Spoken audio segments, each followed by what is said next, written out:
تو مطلب وہ ایک رنج کی کیفیت ہوتی ہے نا کہ میں اس کے ساتھ ہمدردی کر رہا ہوں، یہ مجھے پاگل کہہ رہا ہے، یہ مجھے دیوانہ سمجھ رہا ہے، اور یہ میری طرف توجہ ہی نہیں دیتا اور میری بات سنتا ہی نہیں ہے۔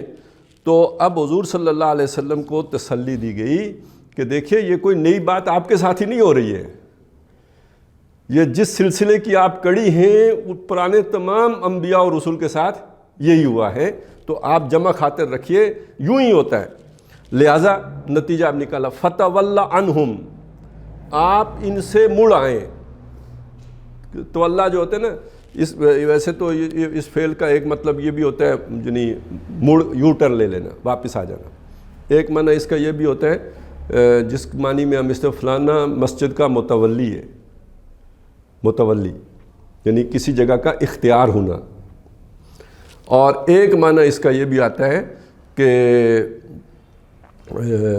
جو بھی انسان کے پاس ایک اللہ کی طرف سے دیا ہوا اختیار ہے، اس کے لیے بھی یہ لفظ ولایت کے معنی میں بھی ولایت جو ہے نہیں، ولایت تو دوستی ہے، ولایت جو ہے وہ اختیار ہے۔ ہنالک الولایۃ للہ الحق، سورہ کاف میں آتا ہے کہ وہ جو شخص تھا اس نے وہ باغ پر توکل کیا ہوا تھا کہ یہ باغ مجھے کھلائے گا بھی پلائے گا بھی، اور وہ باغ سارا اجڑ گیا، تو جب اجڑ گیا تو اللہ کے پاس سارا اختیار ہونا ثابت ہو گیا۔ تو کسی کو اختیار دینا بھی معنی میں آتا ہے، لیکن یہ کہ یہاں اس معنی میں نہیں ہے، یہاں مڑ آنا ہے، یعنی گویا آپ دعوت دینے گئے ہیں، آپ سمجھانے گئے ہیں، آپ پکارنے گئے ہیں، آپ ان کے پیچھا کر کے تو گویا ان کو باور کرا رہے ہیں کہ تباہ ہونے والے ہو، ڈوبنے والے ہو، مرنے والے ہو، اور وہ توجہ نہیں دے رہے، تو اے نبی آپ مڑ آئیں، چھوڑیں ان کو، فَتَوَلَّ عَنْهُمْ، آپ واپس آ جائیں۔ اب یہ واپس آنے کا یہ مطلب نہیں کہ آسمانوں پہ واپس آ جائیں، یعنی جو آپ مکے میں ان کا پیچھا کر اس کو چھوڑیں، ابھی ان کو ان کے حال پہ رہنے دیں۔ یوم یدعو الداعی الی شیء نکر، کب تک چھوڑ دیں؟ جس دن پکارے گا ایک پکارنے والا۔ آپ بھی ایک دعوت دے رہے ہیں نا، ایک داعی اور بھی ہوگا، دعوت دینے والا، پکارنے والا، آواز لگانے والا۔ یوم، ایک دن، یدعو، جب پکارے گا، الداعی، ایک پکارنے، ایک خاص وہ پکارنے والا، وہ جو اس پر معین ہے، وہ حضرت اسرافیل ہوں یا جو بھی جس نے بھی سور پھونکنا ہے، الی شیء نکر، ایک ایسی چیز کی طرف جو یہ انکار سے بنا ہے، یہ لفظ نکر، نون کاف را، یعنی جس کو دیکھ کے طبیعت پریشان ہوگی، جو کوئی اچھا جو ہے نا تاثر نہیں چھوڑے گی، ایک ایسی شے کی طرف پکارے گا جس شے کا کوئی اچھا تاثر نہیں ہے، جو پریشان کرنے والی چیز ہے، ناپسندیدہ چیز کی طرف پکارے گا۔ تو یہ کون سی پکار کی بات ہے؟ یعنی یہ ابھی یہ والے کام کریں گے جو یہ کر رہے ہیں، اس کے بعد یہ مریں گے، قبر میں جائیں گے، پھر اس کے بعد ایک سور پھونکا جائے گا۔ اب وہ داعی ہے نا، وہ پکارنے والا جس نے وہ سور پھونکا، جو قبروں سے نکل آئیں گے۔ وہ جو نقشہ کھینچا ہے سورہ یاسین میں کہ یہ وَيَقُولُونَ مَتَىٰ هَٰذَا الْوَعْدُ إِن كُنتُمْ صَادِقِينَ، کب ہوگی یہ جو آپ ہمیں ڈراوے دے رہے ہو نا، یہ انذار کر رہے ہو کہ عذاب آ جائے گا، یہ کب آئے گا؟ مَتَىٰ هَٰذَا الْوَعْدُ إِن كُنتُمْ صَادِقِينَ مَا يَنظُرُونَ إِلَّا صَيْحَةً وَاحِدَةً تَأْخُذُهُمْ وَهُمْ يَخِصِّمُونَ، یہ نہیں ہے مگر انتظار کر رہے ایک تیز آواز کی جو انہیں آپ پکڑے گی جب یہ اسی طرح باتیں کر رہے ہوں گے، یعنی دنیا کے عذاب کی بات ہو رہی ہے۔ اس کے بعد مر گئے تو پھر کیا ہوگا؟ وَنُفِخَ فِي الصُّورِ، پھر سور میں پھونکا جائے گا۔ فَإِذَا هُم مِّنَ الْأَجْدَاثِ إِلَىٰ رَبِّهِمْ يَنْسِلُونَ، اپنی قبروں سے نکل کر دوڑتے ہوئے اپنے رب کے سامنے جا کھڑے ہوں گے، اور اب وہ کہیں گے کہ یہ کیا ہوا؟ مَن بَعَثَنَا مِن مَرْقَدِنَا، ہمارے سونے کی جگہوں سے ہمیں کس نے نکال باہر کھڑا کیا؟ هَٰذَا مَا وَعَدَ الرَّحْمَٰنُ، او بیڑا غرق، یہ جو رحمان نے وعدہ کیا تھا یہ وہ ہے، وَصَدَقَ الْمُرْسَلُونَ، اور رسولوں نے سچی بات کہی تھی۔ تب سمجھ آئے گی ان کو، آج اس دعوت کو جھٹلا رہے ہیں، آج نہیں مان رہے ہیں۔ تو یوم یدعو الداعی، جب وہ پکارنے والا پکارے گا، الی شیء نکر، ایک ایسی چیز کی طرف جو سخت ناپسندیدہ ہوگی۔ اب جس کو پتہ ہے کہ میں پیپر خالی دے کے آیا ہوں، کچھ بھی نہیں لکھا، یا جو لکھا ہے بعد میں چیک کیا تو سارا غلط لکھا، تو جس دن بتایا جائے گا صبح اٹھ کے کہ آج رزلٹ ہے، اس کے لیے تو وہ شیء نکر ہی ہے نا، اس کے لیے یہ تو بڑا یعنی بے عزتی کا دن ہے، تباہی کا دن ہے، بربادی کا دن ہے۔ آج وہ چاہتا ہے زمین پھٹے، اس کے اندر وہ گھس جائے، اگر ڈھیٹ نہ ہو تو اس پر یہ کیفیات طاری ہوں گی۔ تو اب یہاں تو پھر چلیں، سیکنڈ چانس، تھرڈ چانس، مواقع ہیں، وہاں تو کوئی چانس نہیں ہے. ایک دفعہ پیپر غلط ہو گیا تو ہو گیا, تو وہ کتنی ناپسندیدہ یعنی وہ پکار ہوگی. تو آپ انتظار کیجئے, اے نبی مڑ آئیے, ان کو چھوڑ دیجئے. یوم یدعو الداعی الی شیء نکر, جب پکارنے والا پکارے گا ایک ایسی چیز کی طرف جو سخت ان کو گراں گزرے گی. لیکن وہاں اب دیکھیں نا, یہ آج انہیں دین کی دعوت ناپسند ہو رہی ہے, بلکہ وہ اس طرح کا آدمی دیکھ کے نا کہ جس سے خطرہ ہو کہ یہ دین کی دعوت دے گا, یہ دوری سے رستہ بدل لیتے ہیں, اتنا برا لگتا ہے. اس دن وہ دعوت بھی بری لگے گی, اچھی نہیں لگے گی, لیکن رستہ نہیں بدل سکیں گے. اہم بات یہ. اب اگلے الفاظ سنیے. خشعن ابصارہم, آنکھیں زمین میں گڑی ہوئی ہوں گی, جھکی ہوئی ہوں گی, یعنی اوپر نہیں دیکھ سکیں گے. اللہ کے روب دبدبہ, اس دن کی ہیبت, اس کی وحشت ایسی ہوگی کہ اوپر دیکھنے کا یارہ نہیں ہوگا, آنکھیں زمین میں گڑی ہوئی ہوں گی. خشعن ابصارہم یخرجون من الاجداث, نکلیں گے قبروں سے, جہاں پہ وہ یہاں سے مرنے کے بعد تو قبر میں گئے, اب انہی قبروں سے نکلیں گے. یخرجون من الاجداث, اور اب نکل کے کیسے ہو جائیں گے؟ کأنہم جراد منتشر, ایسے جیسے کہ بکھرے ہوئے ٹڈی دل ہوں. اچھا, اب تو آج کل کے نوجوانوں نے عام طور پہ تو ٹڈی دل دیکھے ہی نہیں ہوتے. اب کوئی پھر 2-1 سال سے جو ہے نا وہ آنا شروع ہو گئے, پنجاب میں آتے ہیں ہماری طرف. تو پہلے جب ہم چھوٹے تھے تو 1-2 دفعہ سنا ہے کہ آ گئے, دیکھے نہیں ہیں. تو سلیاں لیکن اب پنجاب میں پھر آنا شروع ہو گئے, سندھ میں بھی, ہندوستان کے بعض علاقوں میں بھی. تو یہ ان کے بارے میں کہتے ہیں کہ جب یہ آتے تھے نا تو اندھیرا چھا جاتا تھا, یعنی اتنی ان کی تعداد ہوتی تھی کہ سورج کی جو ہے نا روشنی گنا جاتی تھی. اور یہ جب میدانی علاقوں میں آتے تھے تو ریل رک جاتی تھی پٹڑی کے اوپر, اتنا ان کا ڈھیر لگ جاتا ہے. اور جیسے برف کا ڈھیر یہاں لگتا ہے تو اس طرح وہاں ان کا پٹڑی کے اوپر جو ہے نا اس کا ڈھیر لگ جاتا تھا, یعنی اس سے تعداد کا اندازہ لگائیں. اب یہ جن لوگوں نے یہ منظر دیکھا ہوا ہے وہ سمجھیں گے کہ اس دن انسان اس طرح کے ہوں گے, نکلیں گے قبروں سے اور دوڑ رہے ہوں گے. کأنہم جراد منتشر, ایسے ہوں گے جیسے کہ بکھرے ہوئے ٹڈی دل ہوں.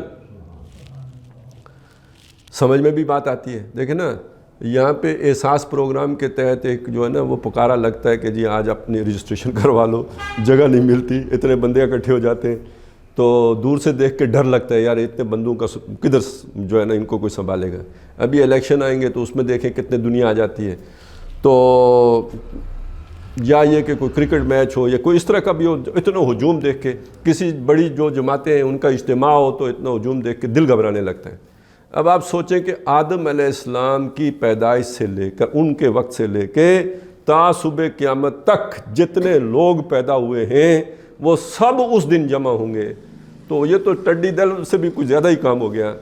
تو خود اس بات کا نا آپ ذرا سوچیں کہ بھئی ایک ہیبت ہے اس کے اندر, اتنے لوگوں کا جم غفیر جسے ہم کہتے ہیں, اس میں تو سانس لینا مشکل ہو جاتا ہے. جن لوگوں نے عمرہ کیا ہے طواف کے دوران کتنی بری حالت ہو جاتی ہے کہ وہ جو ہے نا پاؤں سے پاؤں جڑ جاتا ہے اور پاؤں اٹھانا مشکل ہو جاتا ہے, یعنی اٹھا کے تو پھر تو جگہ نہیں ملتی, اسی کو گھسیٹتے رہتے ہیں ساتھ ساتھ, پھر بھی زخمی ہو جاتے ہیں, پچھلے والا آ کے مارتا ہے.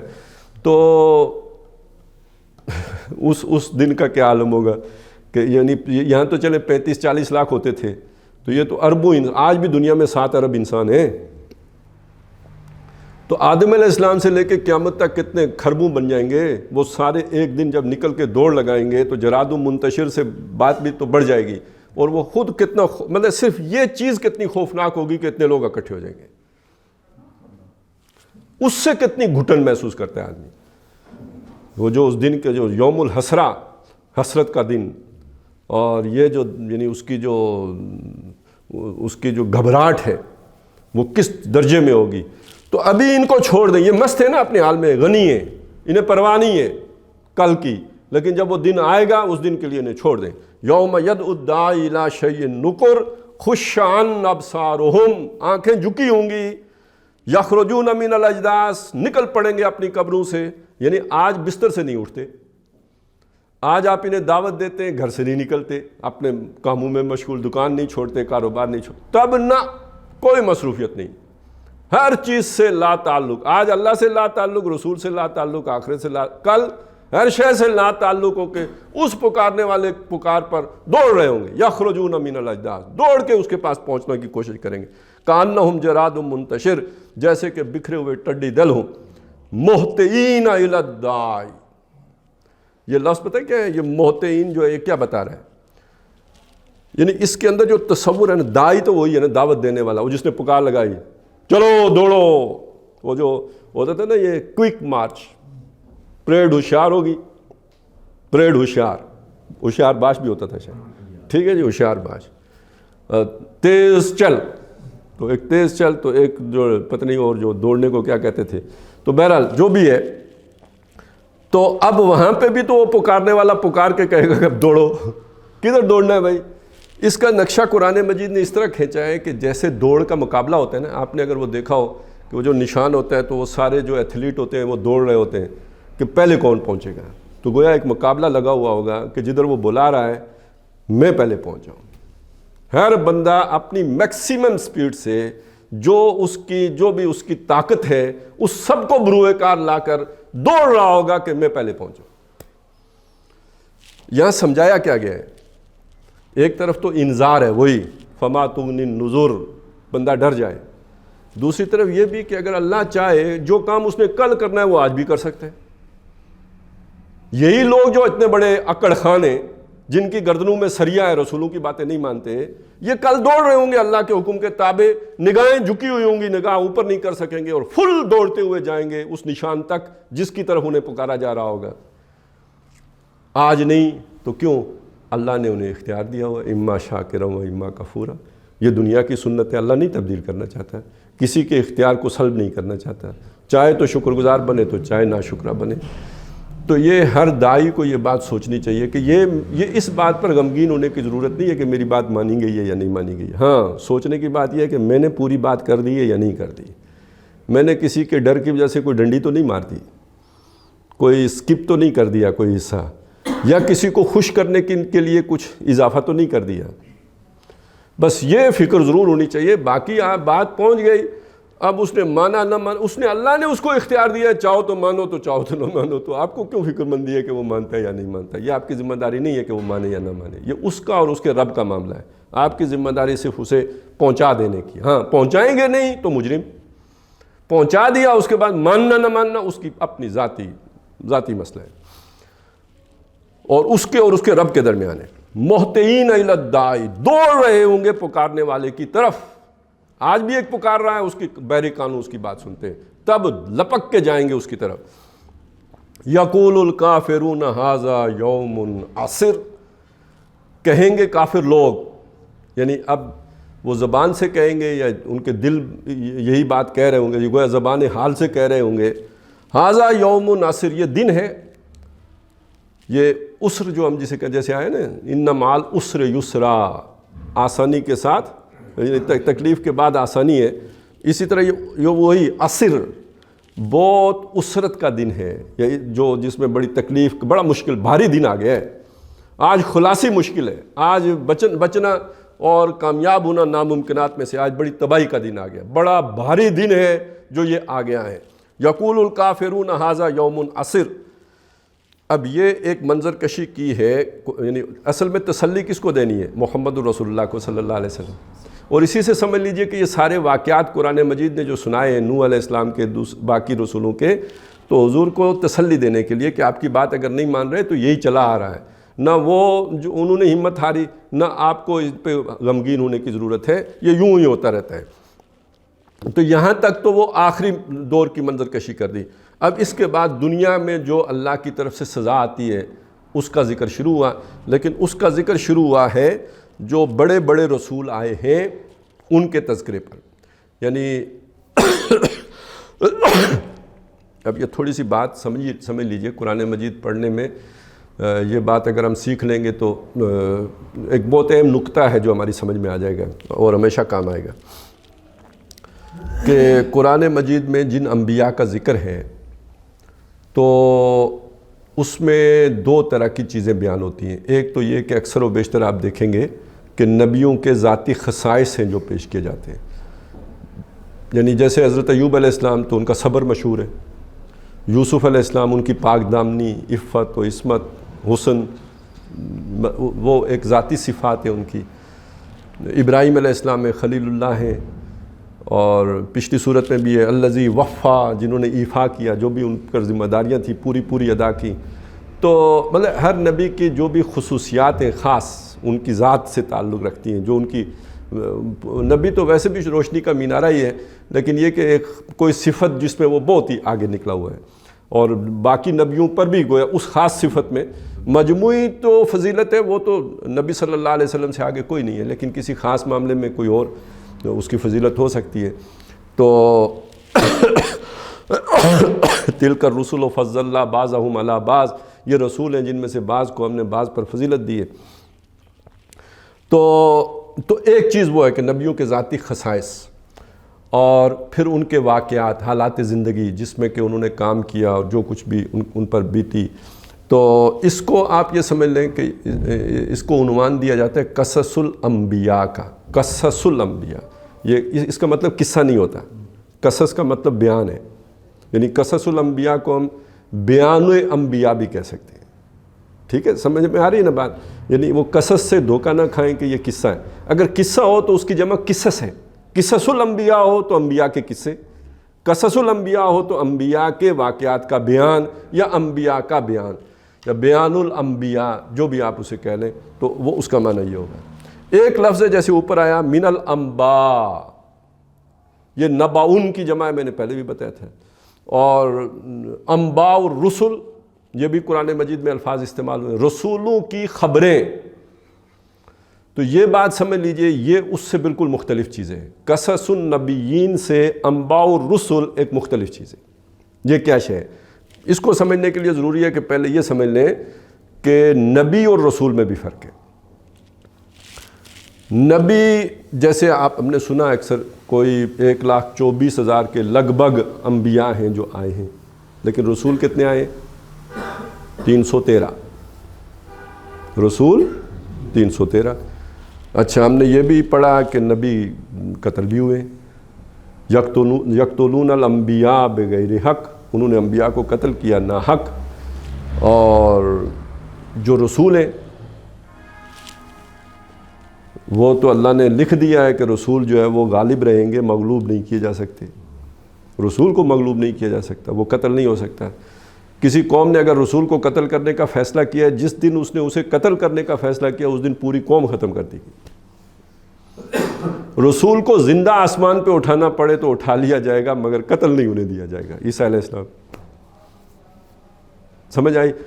تو اس کو یہ سمجھ، اچھا قرآن مجید میں یہ دیکھنا پڑتا ہے کہ یہاں بعض اوقات نبی کے لفظ میں رسول بھی شامل ہوتے ہیں، بعض اوقات رسول کہہ کے مراد نبی بھی ہوتے ہیں. یعنی یہ بھی ایک مسئلہ ہے، وہ سیاق و سباق سے معلوم کرنا پڑے گا کہ یہاں رسول کے لفظ سے مراد نبی ہے یا رسول کے اگر ہم نے یہ سمجھ لیا کہ جو رسول ہوتا ہے وہ قتل نہیں ہو سکتا، تو کہیں پہ لکھا ہوا ہے کہ رسول قتل ہوئے، تو اس کا مطلب کیا ہوگا کہ اصل میں نبیوں کا ذکر ہو رہا ہے، کیونکہ یہ ایک دوسرے کے مترادف کے طور پر استعمال ہو جاتے ہیں.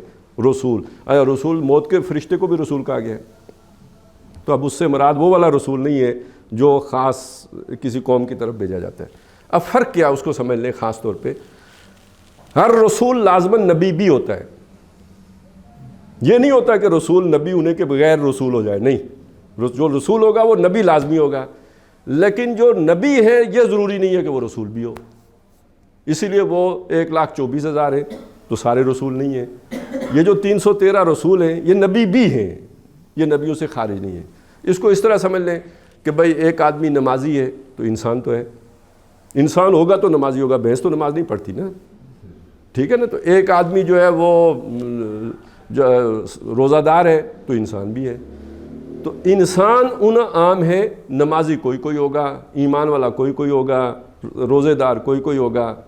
یہ جیسے یہ بات ہے، ایسے ہی نبی ہونا یہ اللہ کی طرف سے جس کو نبوت پہ سرفراز کیا گیا اس میں سے پھر اللہ کسی کو رسول بناتا ہے. یہاں تک بات ٹھیک ہو گئی. رسول بنانے کا مطلب کیا ہے؟ رسول کا لفظ رسالت، پیغام رسانی. اللہ کا پیغام اس رسول کی طرف آیا، اس نے وہ پیغام بلا کم و کاست پہنچانا ہوتا ہے جن کی طرف وہ معمور کیا گیا ہے. معمور کون کرتا ہے؟ اللہ. اور یہ بھی بتاتا ہے فلانا علاقہ، فلانی قوم، فلانی حدود، اس کے اندر رہنا ہے. اس سے وہ باہر نہیں نکل سکتا. وہ اپنی مرضی سے نکلے تھے نا حضرت یونس علیہ السلام، وہ علاقہ چھوڑ نہیں سکتا جب تک کہ اللہ کی طرف سے اجازت نہ مل جائے.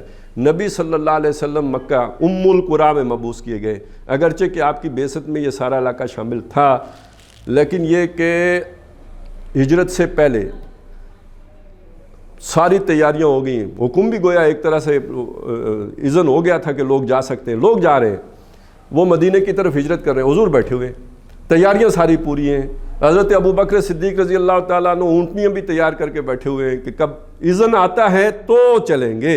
اور روز جا کے پوچھتے ہیں، حضور کہتے ہیں نہیں آیا. پھر ایک صبح انہوں نے کہا کہ اذن آ گیا ہے، ہم نے نکلنا ہے.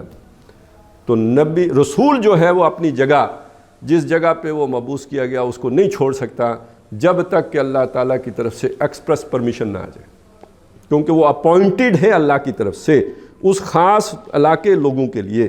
نبی کا معاملہ یہ نہیں ہوتا. وہ جیسے ولی ہوتا ہے، اس کے پاس کوئی چل کے آ جائے گا، سمجھا دے گا. کہیں گزرتے ہوئے کوئی واقعہ ہوگا تو اس پر جو بھی ایک امر بالمعروف نہی عن المنکر کی ضرورت ہے وہ پوری کر دے گا.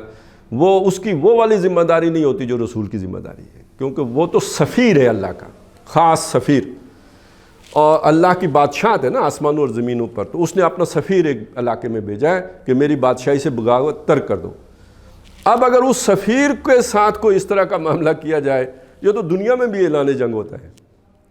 آپ امریکی سفارت خانے کو چھیڑ کے دیکھیں نا، یہ تو دنیا میں بھی اعلان جنگ ہے. سفارت خانے کی ایک خاص حرمت ہوتی ہے، تو سفیر کی حرمت اس سے بڑھ کر ہوتی ہے. تو اس اعتبار سے سمجھ لیجئے کہ رسول، یہ اب جو رسولوں کے ساتھ واقعات جڑے ہوئے ہیں نا، وہ بہت اہم واقعات ہیں. وہ صرف بیان نہیں ہے اور وہ صرف قصہ نہیں ہے، وہ انباء ہے، نبعن، بڑی بڑی خبریں ہیں وہ. اب ان بڑی خبروں میں اب یہ پوری تاریخ ہے، آپ ذہن میں رکھیں، یہ پورا اگر بٹھا سکے تو، کہ آدم علیہ السلام سے تقریباً 2000 سال کے بعد نوح علیہ السلام ہے، اور نوح علیہ السلام سے تقریباً اتنا یا 1000 سال کے قریب جو ہے نا حضرت ہود علیہ السلام ہے، یا 2000 سال تقریباً، یہ مختلف اس پہ آ رہا ہے.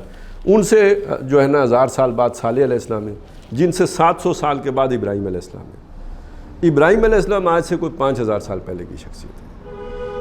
تو ابراہیم علیہ السلام کے پھر بیٹے ہیں اسحاق، ان کے بیٹے ہیں یعقوب، ان کے بیٹے ہیں جو یوسف علیہ السلام، پھر ان کی نسل میں آگے جا کے آئے ہیں موسیٰ علیہ السلام. یہ سارا کچھ مصر میں ہوا ہے نا. یعقوب علیہ السلام، یوسف علیہ السلام مصر چلے گئے، اور پھر مصر ہی میں حضرت موسیٰ علیہ السلام آئے، وہ ان کو وہاں سے لے کے نکلے اور پھر انہیں پہنچا دیا ہے صحرائے میں، وہ چلے گئے، وہ دنیا سے اٹھ گئے.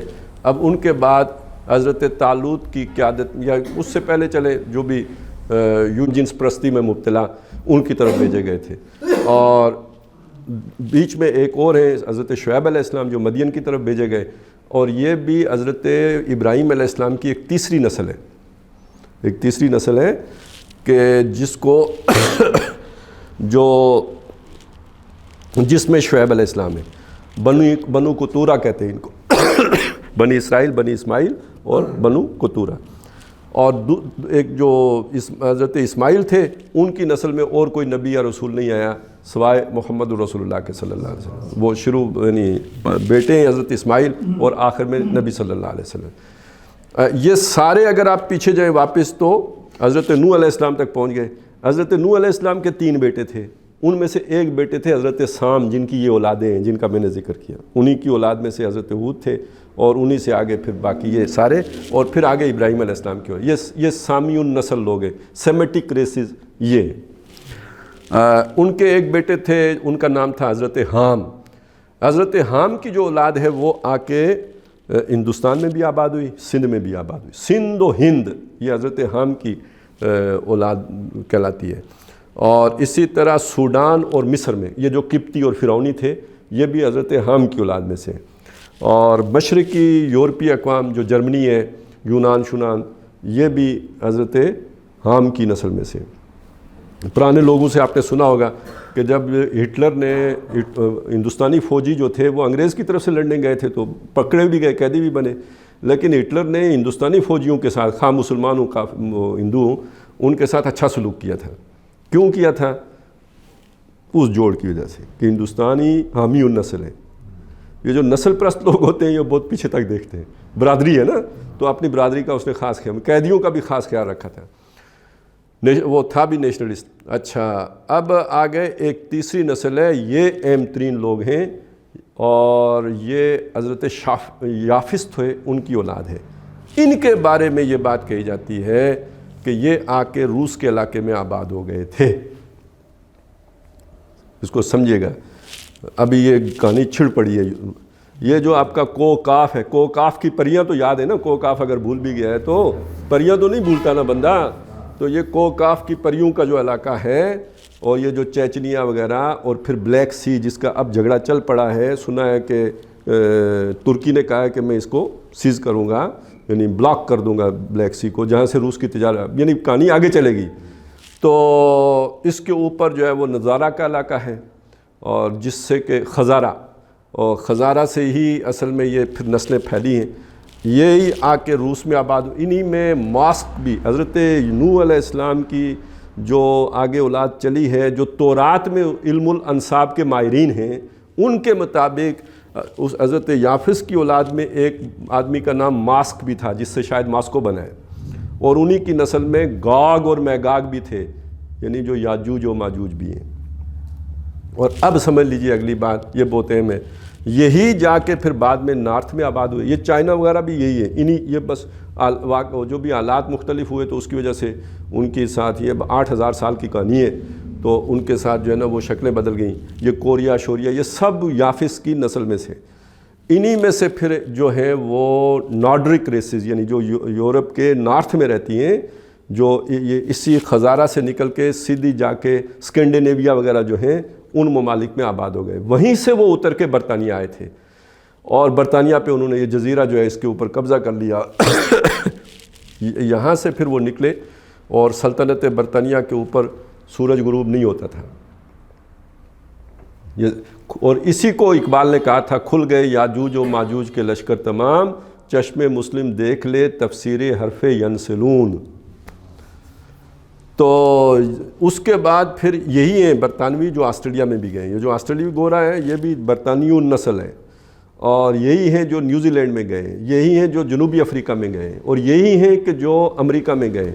ان سب کو کہتے ہیں ایک، ان کے لیے جو ہے نا لفظ بولا جاتا ہے واسپ، ویسے اس کا مطلب تو وہ تریڈالی سمجھ لیں، لیکن یہ کہ وہ تو ایک مخفف الفاظ ہیں، وہ وائٹ اینگلو سیکسن پروٹیسٹنٹس، رنگ کے گورے، انگلینڈ کے جو ہے وہ باسی، اور پروٹیسٹنٹس مذہب کے اعتبار سے، پروٹیسٹنٹ مذہب کے یعنی عیسائی پروٹیسٹنٹس، یہ ہیں جن کا اس وقت پوری دنیا کے اوپر ہولڈ ہے۔ اور اگلی ایک بات اور سمجھ لیجئے کہ جو اسرائیل ہے، جن کو ہم کہتے ہیں یہودیوں کی حکومت، یہ یہودیوں کی حکومت نہیں ہے، یہ بہت ضروری ہے سمجھنا، یہ یہودی نہیں ہے، یہ کنورٹڈ یہودی ہیں، اور یہودی مذہب کے مطابق کوئی شخص یہودیت اختیار نہیں کر سکتا، کیونکہ وہ نسلی مذہب ہے، وہ صرف بنی اسرائیل ہو سکتے ہیں، کوئی غیر اسرائیلی بنی اسرائیل کیسے ہو سکتے ہیں؟ سمجھ میں آگئی نا بات؟ جبکہ یہ 13th ٹرائب تھا، یہ اسی خزارہ کے علاقے کے رہنے والے خزارین اور اشکنازی یہودی ان کو کہتے ہیں، یہ اصلی یہودی نہیں ہے، اور نسلاً یہ برطانیہ والوں، امریکہ والوں، جو وہی وائٹ اینگلو سیکسن کے ساتھ یہ ملتے ہیں، نسل ان کی وہی ہے۔ تو اس وقت یوں سمجھ لیں پوری دنیا پر حکومت انہی کی ہے، یہی چھائے ہوئے۔ اور اب یہ جو روس سے کام شروع ہوا ہے، تو یہ مجھے تو وہ آیت ذہن میں آ رہی تھی کہ جس میں وہ آتے ہیں نا وَتَرَكْنَا بَعْضَهُمْ يَوْمَئِذٍ يَمُوجُ فِي بَعْضٍ، اس دن ہم ان کو چھوڑ دیں گے ایک دوسرے میں موج مازی کرتے ہوئے نا، یعنی آپس میں ہی گتھم گتھا ہو جائیں گے، ادھر بھی وہی ادھر بھی وہی۔ اور میرا اپنا خیال تو یہ ہے کہ روس کے پیچھے اصل میں اگر آپ دیکھیں نا، جنگیں دنیا میں ہوتی ہیں، لڑائی بڑائی ہوتی ہے نا، ہماری یہ لڑائیاں کس بات پہ ہوتی ہیں؟ ویسے تو مشہور ہے زن زر زمین، تو ظن کا مسئلہ اب ختم ہو گیا، وہ غیرت تو سب میں ختم ہو گئی. اب وہ مرغے بس اب لڑتے ہیں ککڑیوں پر، مرغیوں پر، باقی انسانوں کے اندر اب وہ غیرت تو تقریباً ان کا ہو گئی ہے. تو بلکہ سویلائز بندہ وہ ہے جو برداشت اس کے اندر یہ بھی پیدا ہو گئی ہو. تو زن والا تو کہانی ختم ہو گئی، پیچھے رہ گئی زر و زمین. تو جھگڑے دنیا میں سارے زر اور زمین پر ہی ہوتے ہیں. اسٹریٹجیکل اہمیت کا علاقہ وہ کسی دوسرے کے پاس نہ چلا جائے، اور دوسرے کے پاس کیا ہو جائے گا تو کیا تجارتی نقصان پھر زر کے ساتھ ہی جا کے جڑ جائے گا. تو اس اعتبار سے آپ دیکھیں تو اس وقت دنیا میں دو طاقتوں کا، معاشی طاقتوں کا کانفلکٹ ہے، وہ چائنا اور امریکہ ہے. روس بیچ میں نہیں ہے. وہ کولڈ وار والا روس ختم ہو چکا ہوا ہے. اب اس وقت جو بڑا کانفلکٹ ہے، معاشی کانفلکٹ، وہ چائنا اور امریکہ کا ہے. اور چائنا نہیں چاہتا کہ وہ ڈائریکٹ انوالو ہو امریکہ کے ساتھ. تو جب بڑا چودھری جس کے پاس پیسہ ہو اور وہ نہ چاہے کسی کے ساتھ خود متھا لگانا، تو وہ کسی کو بھی پھونک مار سکتا ہے جو تنگ ہو چودھری سے، دوسرے چودھری سے.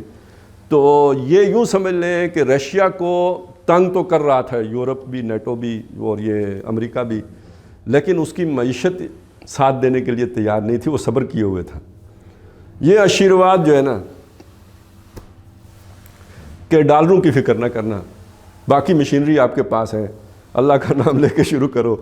تو یہ وہ آ کے کنٹینمنٹ آف چائنا پالیسی پہ عمل کر رہے ہیں. پاکستان سی پیک بند کرے اور یہ کرے اور وہ کرے، انڈیا کو الاشیریاں دے رہے ہیں. تو کاؤنٹر اسٹریٹجی بھی تو کسی نے بنائی ہوگی نا، وہ یہ ہے. اور میں یہاں آپ کو پہلے بتا چکا ہوں کہ میرے حساب میں جو ورلڈ وار 3 ہونی ہے، اس میں ایک طرف روس، چائنا، ایران، شام وغیرہ، یہ سارا خطہ ایک طرف ہوگا، اور ترکی تو میرا خیال ہے ملیا میٹ ہو جائے گا. یہ ابھی وہ اس نے پنگا لے لیا ہے نا کہ میں سیز کروں گا اس کو، بلیک سی کو. تو یہ تو روس کو چیلنج ہے، ٹھیک ہے. ایک وہ پہلے بھی کر چکا ہوا ہے جب آذربائیجان کی مدد کی تھی آرمینیا کے مقابلے میں، اور روس کی وہ جو ٹیکنالوجی ہے اس کا برکس نکلوا دیا تھا اپنی ڈرون ٹیکنالوجی کے ذریعے سے. تو وہ روس تپا ہوا تو ہے. تو یہ پورا ایک سعودی عرب بچے گا جو امریکی کیمپ میں ہے، اور ساتھ وہ اسرائیل، کیا پتہ اس کا بھی ہو جائے، کیونکہ ہے نسل، میں نے آپ کو بتایا وہ وائٹ وہی نسل ہے. تو یہ کہانی بنتی نظر آ رہی ہے. لیکن چائنا سامنے نہیں آئے گا، البتہ پیچھے سے کھیل کھیلے گا. اور چائنا کی پوری کوشش یہ بھی ہوگی انڈیا پاکستان کی بھی پراکسی کرائے، مطلب پاکستان کو اپنی پراکسی بنائے. تو انڈیا تو ہے ہی امریکہ اور یورپ کی گود میں. تو یہ یہاں اس پورے خطے سے امریکہ اور یورپ کو نکالنے کی پالیسی میرے حساب میں چائنا نے بنائی ہے، اور یہ کام اس نے شروع کروا دیا ہے.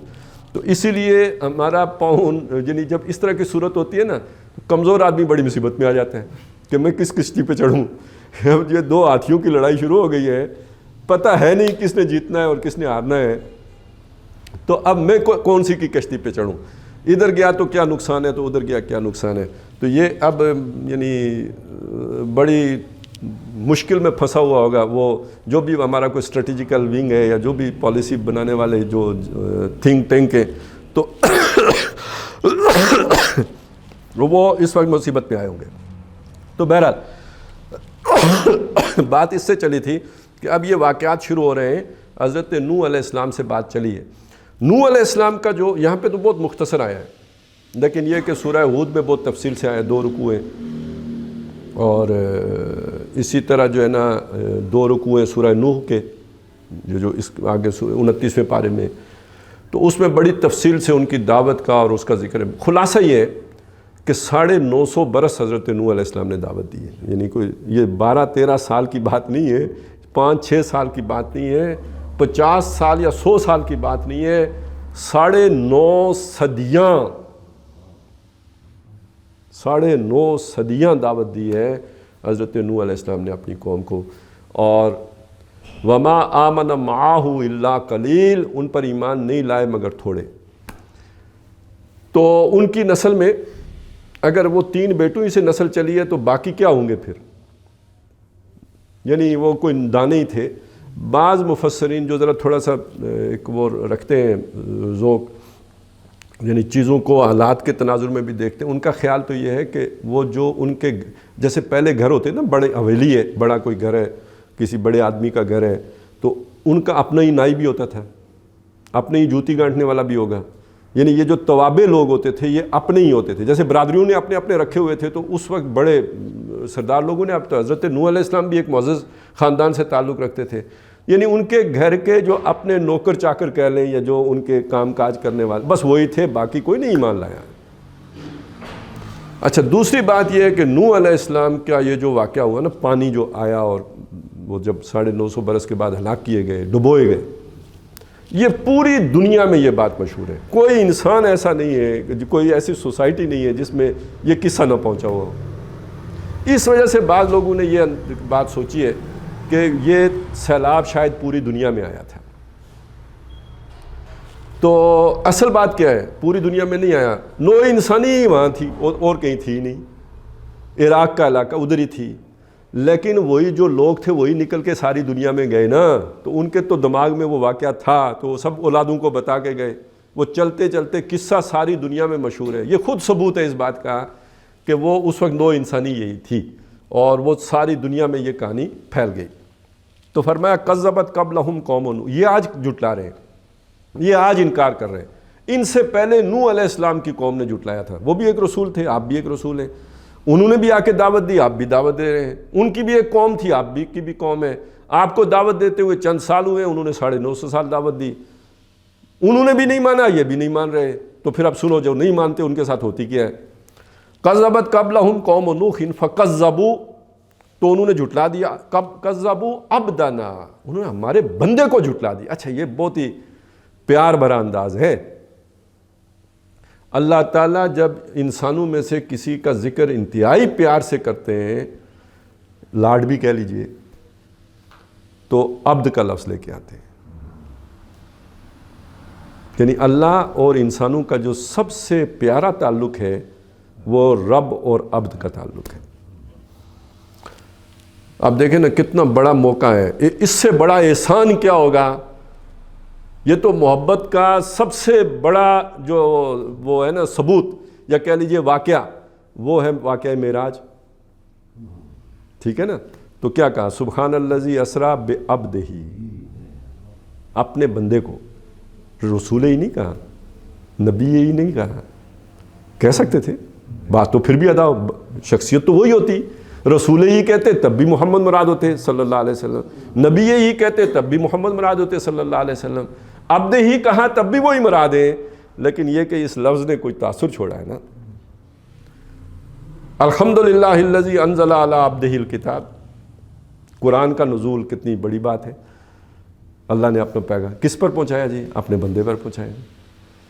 تبارک الذی انزل الفرقان علی نزل الفرقان علی عبدہ لیکون للعالمین نذیرا. تو یہ اب مقام عبدیت آپ کو اچھمبا نہ ہو تو بعض صوفیاء کی یہ رائے ہے, اگرچہ کہ پھر اس کے جب جاہل آدمی کے ہاتھ کوئی بہت اونچی بات لگتی ہے نا تو وہ پتنگڑ بن جاتے ہیں. یہ ایک بڑا مسئلہ ہوتا ہے. وہ جو صحیح کہا ہے کسی نے کہ خاصاں دی گل آما آگے مناسب نہیں کرنی, میٹھی کھیر پکائی ممدہ کتے آگے ترنی. تو بعض باتیں بہت اعلیٰ ہوتی ہیں لیکن وہ ایک عام آدمی ان کو پوری طرح اس کا فہم نہیں حاصل کر سکتا, اس کے الٹے معنی نکال لیتا ہے, غلط معنی نکال لیتا ہے, پھر وہ پورا عقیدہ ہی غلط ہو جاتا ہے اس کا. اور یہ بات اقبال نے بھی مانی, علامہ اقبال جیسے آدمی نے بھی مانی کہ مقام رسالت و مقام نبوت سے مقام عبدیت کی فضیلت زیادہ ہے. تو یہ کسی نبی کے مقابلے میں یا کسی رسول کے مقابلے میں کسی بندے کے مقام کی زیادہ نہیں ہو سکتی, یہ سمجھ لیں. لیکن جو قرآن مجید کو بھی آپ پڑھتے ہوئے یہ محسوس کریں گے کہ یہاں جو انتہائی پیار کی جب بات آئی تو وہاں نہ نبوت کا ذکر کیا, نہ رسالت کا ذکر کیا, بلکہ عبدیت کا ذکر کیا. تو اس کی فضیلت ہے تو کیا نا. اسی لیے کہا نا اب دیگر عبدہ دیگر. جو بندے تو ہم سب ہیں, عبد اور شے ہوتی. عبدہ اس کا بندہ جس کو اس نے کہا یہ میرا بندہ ہے, یہ تو پھر بات ہی اور ہو گئی. تو یہاں عبدنا ظاہر ہے جس نے 950 سال محنت کی ہو تو اس سے پیار نہیں ہوگا. فکذبوا عبدنا, انہوں نے ہمارے بندے کو جھٹلا دیا. وقالوا, صرف جھٹلایا نہیں, انہوں نے کہا مجنون وازدجر, اسے کہا پاگل ہے, دیوانہ ہے, مجنون ہے, یہ ہر وقت لگا رہتا ہے, مجنون پاگل. وازدجر, اور اسے جھڑک دیا, ڈانٹا, اس کو روب جاڑا اس پر.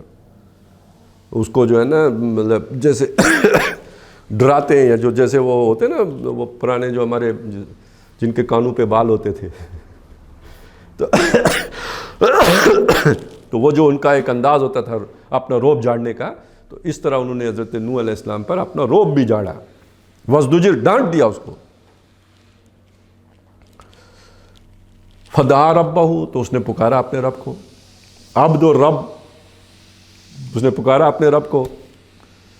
انی مغلوب، میں تو مغلوب ہو گیا، مجھے تو دبا دیا گیا، میری کوئی سنتا ہی نہیں. یہ تو ایک علیحدہ بات ہے، لیکن اب میرے اوپر وہ کیا نیا آرڈیننس آیا ہے جی، پتہ نہیں پیکو کیا ہے، کیا آرڈیننس ہے جی، وہ جو ابھی ہائی کورٹ نے معطل کر دیا ہے. بہرحال یعنی زبان بندی، پیکا، ہاں جی، انہوں نے میری زبان بندی بھی کر. انی مغلوب، اب مجھے بولنے بھی نہیں دیتے، ڈانٹتے ہیں، جھڑکتے ہیں، ڈراتے ہیں. مغلوب فانتصر، تو بدلا لے، فانتصر، تو بدلا لے. اب بس رسول کی یہ بات کوئی معمولی بات نہیں ہے. موسیٰ علیہ السلام نے بھی کہا تھا، جب آئے فرعون کو دعوت دی، اور اس میں پھر ساتھ یہ بھی کہا کہ میں نشانی بھی لے کے آیا ہوں، اور آخر میں کہا انی اُذتُ بربی وربکم ان ترجمون وَإِن لَّمْ تُؤْمِنُوا لِي فَاعْتَزِلُونِ، میں اپنے رب کی پناہ پکڑتا ہوں، تو اگر تم ایمان نہیں لاتے تو مجھ سے کنارہ کش رہو، یعنی میرے اوپر کوئی دست درازی کی کوشش نہیں کرنا. ورنہ اس کے بعد جب انہوں نے سمجھایا نہیں مانے، انہوں نے کہا فدعا ربہ، انہوں نے بھی پکارا اپنے رب کو. ان ہؤلاء قوم لا یؤمنون، یہ وہ قوم ہے جو ایمان نہیں لائے گی. اگلا حکم یہ ہے فاسر بعبادی لیلا، میرے بندے رات کو لے کے نکل جا، واترک البحر رہوا، اور سمندر کو کھلا چھوڑ جا. تو جس طرح رستہ بنا تو نکل جا، دوبارہ اسے بند نہیں کرنا، اسے کھلا چھوڑ جانا. انہم جند مغرقون، یہ فوج ہے بڑی ایک نمبر، یہ سب غرق ہونے والے ہیں، اس میں سے کوئی نہیں بچے گا. انہم جند مغرقون. تو جب رسول یہ بات کہہ دیتا ہے کہ میں مغلوب ہو گیا ہوں، یا اب میری نہیں سن رہے، یا میری زبان بندی کر دی گئی ہے، پھر یہ کام چھٹی، پھر ختم. تو حضرت نوح علیہ السلام نے فرمایا انی مغلوب، میں مغلوب کر دیا گیا ہوں، فانتصر، تو بدلا لے. ففتحنا ابواب السماء بماء منہمر، تو ہم نے کھول دیا آسمان کے دروازے ایک ایسے پانی سے جو چھاجوں برس رہا تھا.